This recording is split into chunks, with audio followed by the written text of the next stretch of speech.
Sya'labah bin Abdurrahman, dosa yang mengantarkan surga. Kisah sahabat Nabi.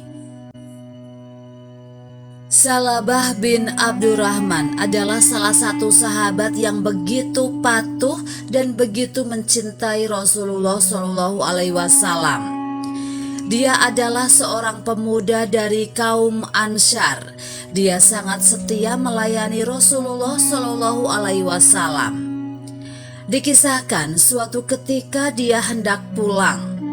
Dalam perjalanannya dia melewati salah satu rumah yang kebetulan pintunya terbuka. Spontan Sya'labah memandang ke dalamnya dan ternyata rumah tersebut milik seorang wanita Ansyar yang sedang mandi. Sesaat dia terpesona melihat pemandangan tersebut. Dan ketika sadar, ketakutan yang amat sangat menyelimuti dirinya. Takut dan malu jika Rasulullah SAW mengetahui perbuatannya. Apalagi bila turun wahyu yang menjelaskan perbuatan maksiatnya.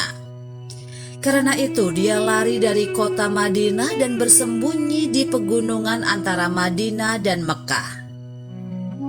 Rasulullah SAW yang merasa kehilangan sahabat dan pelayannya tersebut, beliau terus mencari-carinya dan menanyakan kepada para sahabat lainnya, tetapi tidak ada yang mengetahuinya.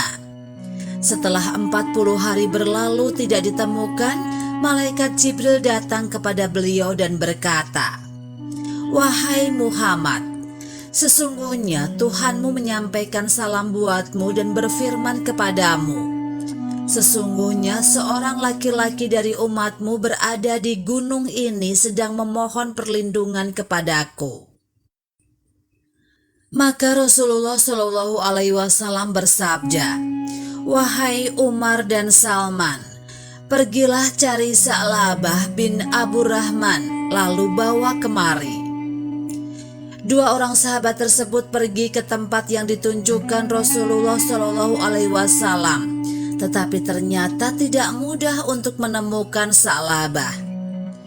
Pada suatu malam mereka bertemu seorang penggembala bernama Zufafah dan menanyakan keberadaan sahabat yang menghilang tersebut. Zufafah berkata, "Mungkin yang kalian maksudkan adalah pemuda yang ingin lari dari neraka jahanam." "Bagaimana engkau tahu dia ingin lari dari jahanam?" tanya Umar bin Khattab.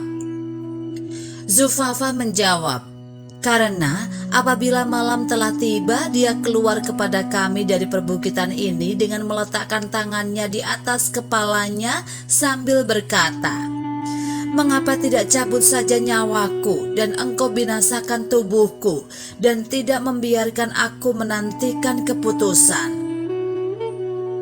Dialah yang kami maksud," tegas Umar. Lalu Zufafah mengantar kedua sahabat tersebut ke tempat di mana Sya'labah berada. Ketika telah bertemu dan Umar menyampaikan salam Rasulullah SAW serta tugas yang diberikan kepada mereka, Sya'labah berkata, "Apakah Rasulullah SAW mengetahui dosaku?" "Aku tidak tahu. Yang jelas kemarin beliau menyebut-nyebut namamu lalu mengutus aku dan Salman untuk mencarimu." "Wahai Umar," kata Sya'labah, "janganlah engkau pertemukan aku dengan Rasulullah SAW kecuali saat beliau sedang sholat." Akhirnya mereka bertiga kembali ke Madinah. Setibanya di sana mereka langsung masuk ke dalam masjid. Saat itu Nabi Muhammad SAW sedang sholat. Begitu mendengar bacaan Nabi SAW dalam sholat tersebut, Sya'labah langsung pingsan. Berhari-hari lamanya Sya'labah menahan kerinduan untuk mendengar dan menatap wajah yang penuh mulia tersebut. Tetapi dia juga dilanda ketakutan dan kekhawatiran akan kemarahan Nabi karena perbuatan dosanya. Konflik perasaan yang begitu hebat mencapai puncaknya ketika dia melihat dan mendengar suara Nabi Muhammad SAW secara langsung, sehingga dia jatuh pingsan.